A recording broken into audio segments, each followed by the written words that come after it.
Welcome to our second season of P2P, Producteur to Producteur, sponsored by the APC, l'Association des Producteurs de Cinéma.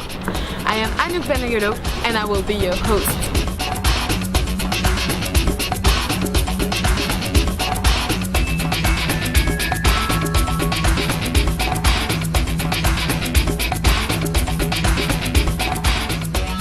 Today we're going to explore the 60s with the producer of the breakout hit The Help, La couleur des sentiments, Brunson Green from Harbinger Pictures.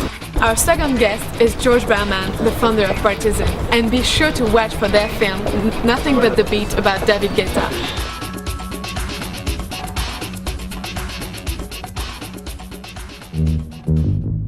I got a job today at the Jackson Journal. I'm to be a serious writer. Oh, Christ. I guess you'll do. Great, you can write my obituary. Charlotte Phelan, dead. Her daughter, still single. Aibileen, girls are pulling up and the table isn't set.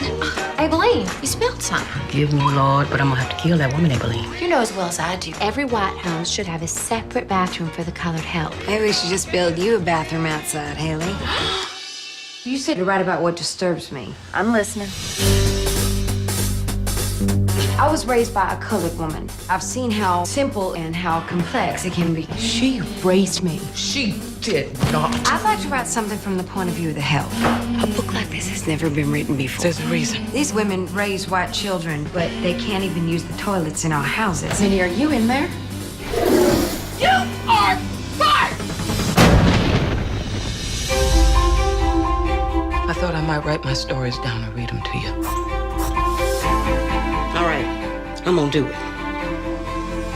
I got to come up with your questions too? Oh. Did you know growing up that one day you'd be a maid? Yes, ma'am, I did. Do you ever dream of being something else? I'm on help too. We all are. Have you lost your mind? No, ma'am, but you about to. It's going done in now. It's quite scandalous. You are godless woman. Things are fine around here. Why go stir up trouble? Trouble's already here. We'll be demonstrating here until freedom comes. Y'all two brought me into this, but I'm gonna finish it. That's a good move. Courage sometimes skips a generation. Thank you for bringing it back to our family. Please welcome our two guests, Georges Bermann and Brunson Green. Hi, Brunson. How are you? Good to see you again from a distance. Same here. So, look, it's an incredible success story that happened to you with this movie, right? So far so good. Yeah, domestic is 163,500,000 right now. So, I mean, my guess was it would land at 164.5. So we'll see if it makes it that far. But so far it's doing well.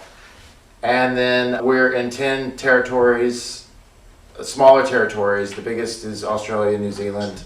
So far the gross is about $10 million foreign.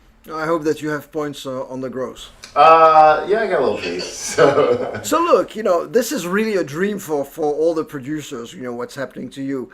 Can you tell us a little bit about how things were for you before? Okay.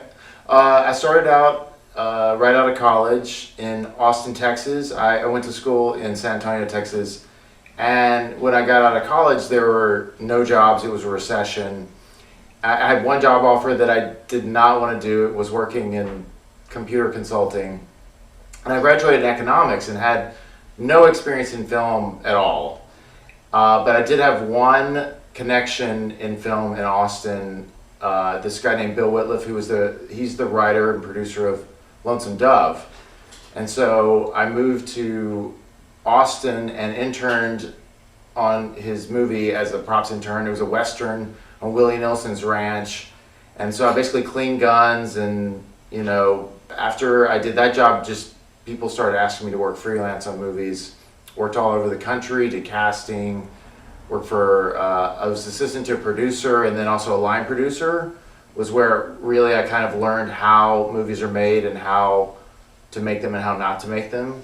Eventually, a friend of a friend asked me to produce a really small feature in Austin called Fool's Gold that was an interesting movie. I don't know it was particularly a great movie, but it got into Sundance, and that was a fun experience. And then I started working with this actor who became a writer and director named Tate Taylor, and we had done several projects together. When Tate wanted to showcase his writing talent, he asked me to produce this short called Chicken Party. So basically, you do a first short film with Tate, then you do a first feature film with Tate, and then you have this book, and it was obvious that Tate would direct it, or how did that happen? Well, Tate is from Jackson, Mississippi. I'm from Jackson, as is Catherine, so he knows that world really well.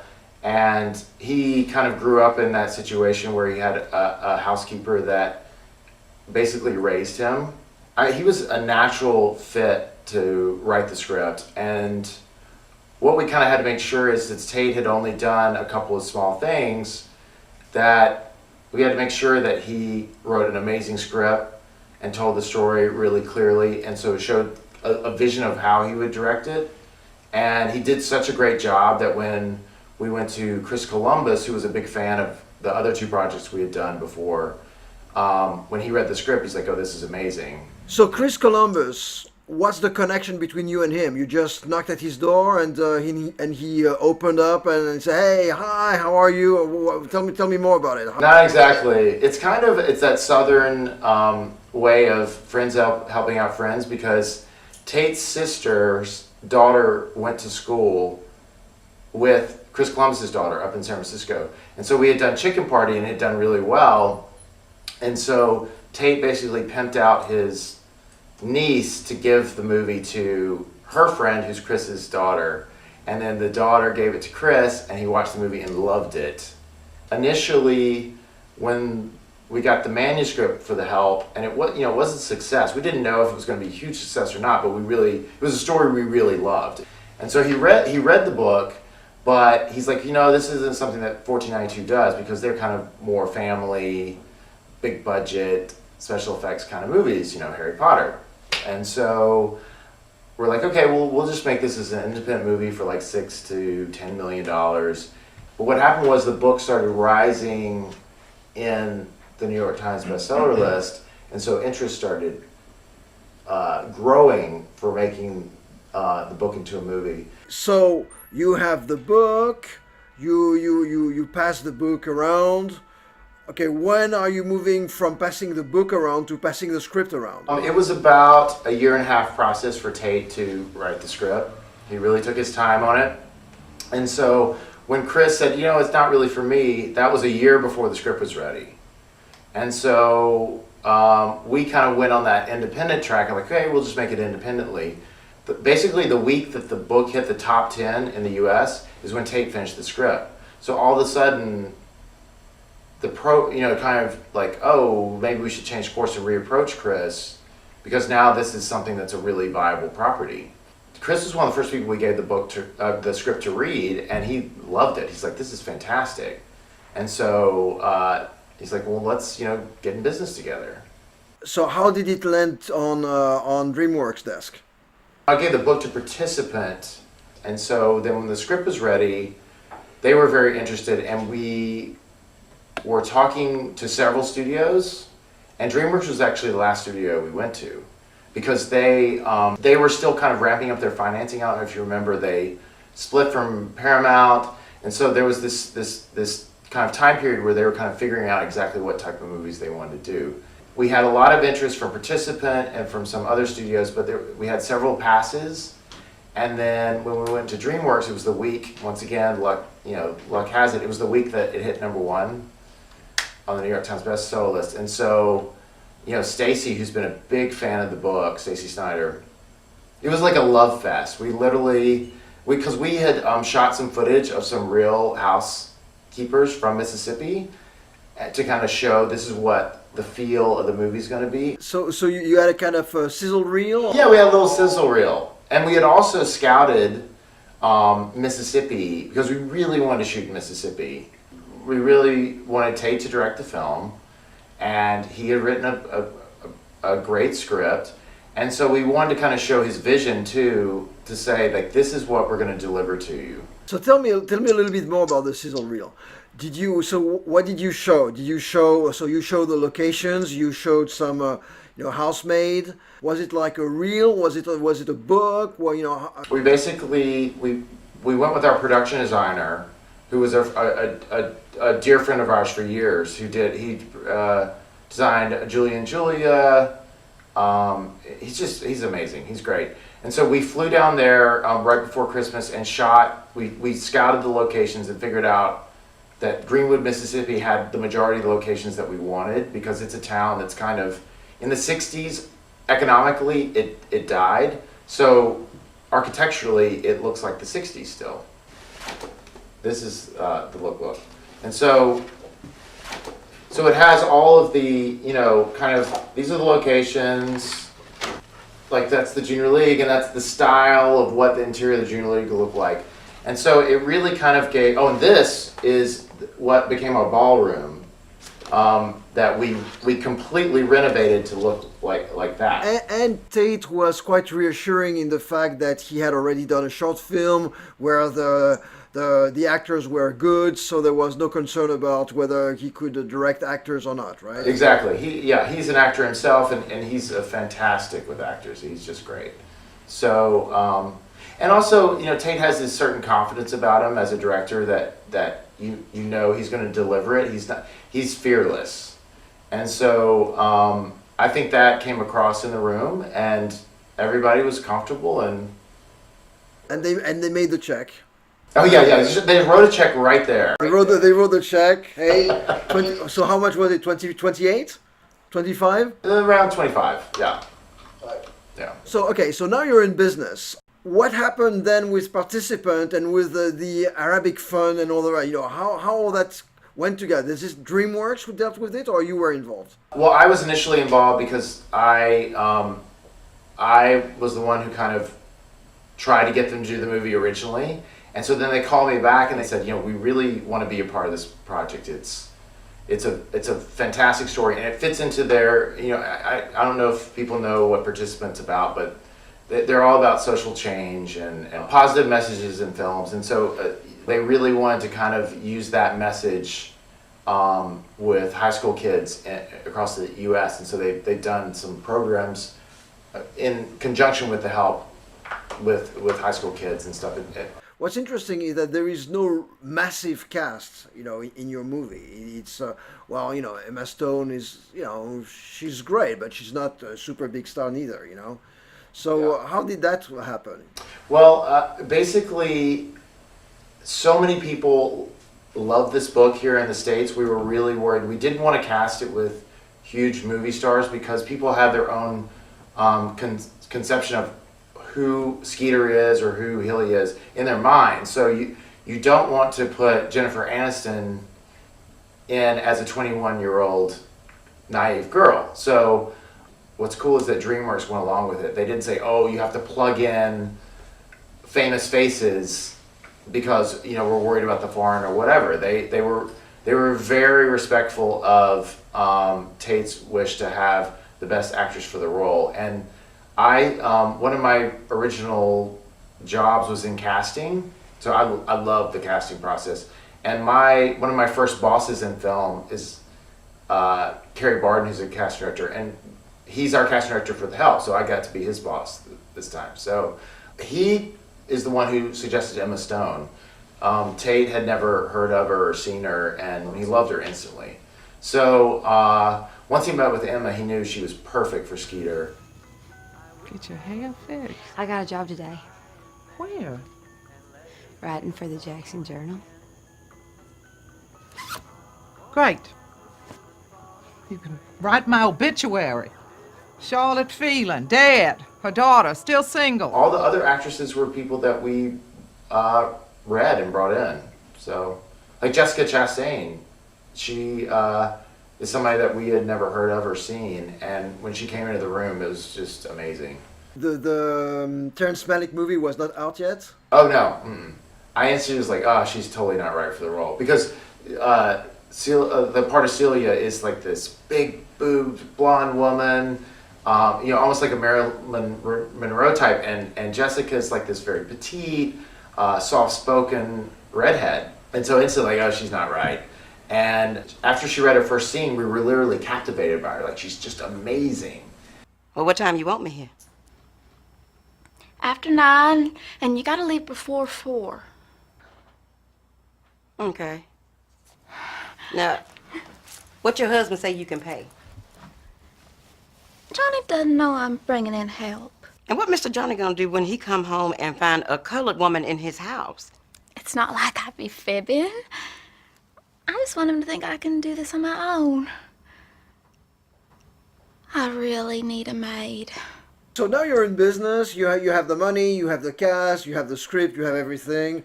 So you go to Mississippi. You told me previously that it was a great experience, that it was a real pleasure to shoot there, and that the tax credit was fantastic. You use the tax credit there. In which pocket does it go? Does it go in your pocket? Does it go in DreamWorks' pocket? No, it goes towards the bottom line, because in the States, I don't know how they do it in Europe, but in the States, the rebate is built into the budget, so it's in the bottom line. It's right past post, so it goes straight back to to DreamWorks. And what is the percentage of the local crew that you had compared to the entire crew? It was not much at all. Because Greenwood, Mississippi is a tiny town in North Mississippi. We had a lot of crew members from, we had some from North Carolina and Georgia, and some from Louisiana, but a lot of them were from Los Angeles. All our keys were from Los Angeles. I'd say we'd have, with the Teamsters and stuff, maybe we had 30 local crew members. Because there hasn't been a major film shot in Mississippi in 15 years.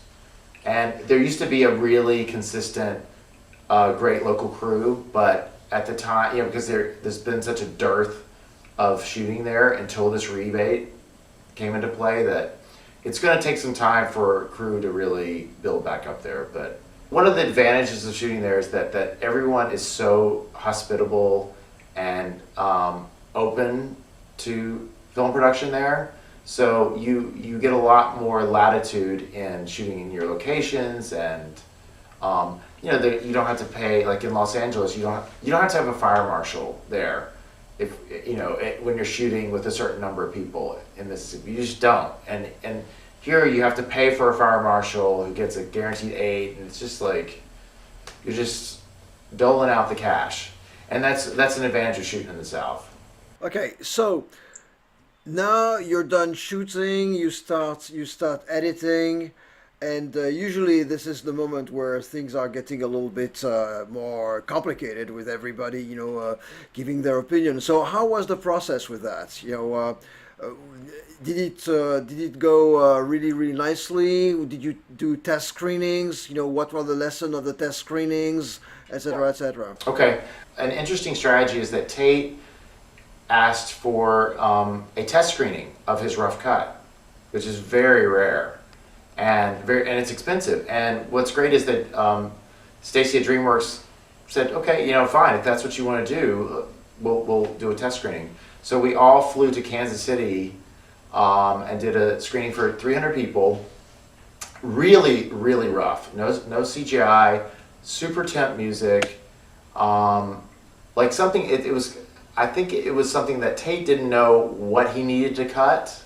He knew the film needed to be shorter. He really wanted to see it in front of an audience to kind of feel where it's lagging, because you can really, when you have 300 people, you can really kind of feel when people start coughing or shuffling, and so we did our test screening in Kansas City, and the funny thing is that it tested, I think, an 89, and so so the problem is 89. Yeah, like a lot of times when you test like in the 85, then you're done. But the thing is, like, Tate wanted to make the film better, and so we look, testing 89 is pretty amazing. But so that raised one question: how did you recruit the audience? Did you target an audience? No, it's balanced. It's all done by a market research company, and so they they get all 4 quadrants are represented. So, they get the under 25, over 25, male and female. And so the cards, what the comments are based on. It's a kind of an amazing science. You know exactly that that's a male who's African American, who didn't like this scene or didn't like this actress, or loved this actress or whatever. And so those comment cards we all read, and that's kind of how Tate figured out what needed to be changed. Tate went back into the editing room, did some major changes, some like really interesting switches and cuts that it made the film a better film. And so then we tested in Pasadena, which is the hardest place to test in the country. Tell me about it. And, yeah, I did a test screening there. Very depressing. Yeah. And so what was fun is I think the studio thought that they were going to teach him a lesson, that the film needed to be shorter, and it scored a 93. And so yeah, and it was 2 hours and 20 minutes long or something. So like, oh wait, okay, they still like it because it's long. And what's really cool is that the studio supported the length of the film, because they're like it feels like it's the right length. And then eventually Tate did some more cuts, and it eventually scored a 97. Well, that's amazing. When I looked at the time of the movie, at first I thought, "Whoa, this is going to be long." I was okay. I've got to see it, of course. But you don't really feel that it's that long at all. It really flows. You're never bored. Right. There's always something very, very interesting, and of course, it's because it's emotional, but also the cast, is really great, and you really believe in the whole story. So that's great. So okay, so once you're done with the editing, what was the balance in terms of targets about targeting a young audience or a more adult audience? Well, we tried to emulate the marketing like the book. So basically, originally book clubs were the people that read the book, and then they ended up passing on the book to their friends and family members, and also a lot of like husbands. And so our first target was for book club readers to go as a group and fall in love with the film just like they fell in love with the book. And we were thrilled with the results, because we knew that our multiple, because how usually you get a 4-time multiple for most decent films. We figured our multiple would be a lot higher, and it's going to end up around 7. So it's like basically you multiply your first week's gross and then multiply it by 4. But we've kind of been slow and steady. So what happened was these women went to see the film that were with their book club members. They all had they cooked Southern food and then went and saw the movie, and had mint juleps afterwards.